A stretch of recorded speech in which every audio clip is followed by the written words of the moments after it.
আপনারা শুনছেন গল্পে গৌরবের প্রথম story series the art of Ramayana.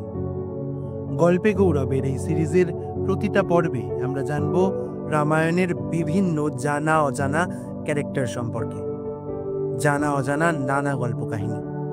এবং আজকে দ্য আর্ট অফ রামায়ণ সিরিজের দ্বিতীয় পর্বে থাকছে বিভীষণ। বিভীষণ ছিলেন ঋষি বিশ্রবা এবং কৈকসীর কনিষ্ঠ পুত্র। পুলস্ত মুনির উত্তরসূরি পৌলস্ত হিসেবে তিনি যোগ্য সাত্ত্বিক গুণের সম্পন্ন ছিলেন। তিনি লঙ্কার রাজা রাবণ এবং নিদ্রার রাজা কুম্ভকর্ণের কনিষ্ঠ ভ্রাতা তথা ধনদেবতা কুবের ছিলেন তার বৈমাত্রেয় ভ্রাতা। রক্ষকুলে রাক্ষসী মায়ের কোলে জন্ম হলেও তিনি তার পিতার মতো সতর্ক এবং ধার্মিক ছিলেন এবং নিজেকে ব্রাহ্মণ হিসেবেই গড়ে তোলেন। ইতিহাসের বেশ কিছু পর্বে সিংহলীরা বিভীষণকে তাদের 4 জন অভিভাবক অর্থাৎ চতুর মহারাজা ও রক্ষাকর্তার মধ্যে একজন বলে গণ্য করে থাকেন। কর্তে সাম্রাজ্যকালে এই চতুর মহারাজ বিশ্বাসটি প্রকট হয়ে ওঠে। রাবণ কথা অনুসারে রাম রাবণকে হত্যা করার পর বিভীষণ যক্ষদের রাজধানী অলকাপুরী থেকে কেলনীয়তে স্থানান্তর করেন। পুরাণ মতে বিভীষণ ছিলেন সাত্ত্বিক গুণসম্পন্ন এবং শুদ্ধ সাত্ত্বিক হৃদয়বান পুরুষ। ছোটবেলা থেকেই তিনি প্রায় সময় ঈশ্বর সাধনা এবং দেবতার ধ্যান করতে পছন্দ করতেন। ঘটনাচক্রে ব্রহ্মা তার প্রতি সন্তুষ্ট হয়ে তাকে বরদান করতে চাইলে বিভীষণ দেবতার চরণ কমলে নিজের মনোনিবেশ করতে পারার শক্তি পান এবং এই একাগ্র মনোসংযোগের দ্বারাই তিনি ভগবান শ্রী বিষ্ণুর দর্শন চান ও তার চরণ স্পর্শ করার ইচ্ছে প্রকাশ করেন এবং পরবর্তীতে তার এই ইচ্ছে খুব ভালোভাবেই পূর্ণ হয়। তিনি তার ভ্রাতা রাবণের দ্বারা সীতাহরণের কাজকে ঘৃণ্য চোখে দেখতেন এবং তিনি রাবণের কাছে বারবার সীতাকে তার স্বামী ভগবান রামের কাছে ফিরিয়ে দেওয়ার অনুরোধ করেন। যদিও তার এই অনুরোধে রাবণ বিশেষ কর্ণপাত করেননি, বরং শুধুমাত্র বিভীষণকে রাবণ লঙ্কা থেকে বহিষ্কৃত করে। ফলস্বরূপ বিভীষণ তার স্ত্রী সরমা এবং কন্যা ত্রিজটাকে উদ্ধার করতে তিনি রামের পক্ষে যোগ দেন। বিভীষণ ছিলেন ভগবান রামের একজন একনিষ্ঠ ভক্ত, যিনি তাকে 4 যুগের জন্য শ্রীলঙ্কার রাজ্য প্রদান করেছিলেন। তিনি 8 ব্যক্তিত্বের মধ্যে একজন, যিনি 4 যুগের একাধিক চক্র ধরে বেঁচেছিলেন। বিভীষণ গুণচক্রের 8টি স্তম্ভের একটিকে অর্থাৎ শ্মশানকে বোঝায়।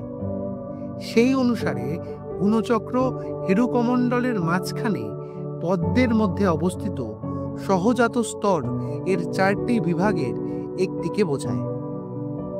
বিভীষণ চূট নামক বৃক্ষের সাথে, যম নামক দিকরক্ষক অর্থাৎ দীক্ষাপালের সাথে, পদ্ম নামক সর্পরাজ অর্থাৎ নগেন্দ্র এবং আবর্ত নামক মেঘরাজ অর্থাৎ মেঘেন্দ্র এর সাথে যুক্ত ছিলেন। তিনি রামের কাছে রাবণের প্রতিরক্ষা বাহিনীর গুপ্ত তথ্য ফাঁস করেন এবং রামকে এই ধর্মযুদ্ধে জয়ের আশ্বাস দেন। রাম বিভীষণের এই কথা মেনে নেন এবং রাবণ বধের পর তাকে লঙ্কার সিংহাসনে বসানোর প্রতিশ্রুতি দেন। ঘরের শত্রু বিভীষণ ঠিক এই কারণেই বলা হয়ে থাকে।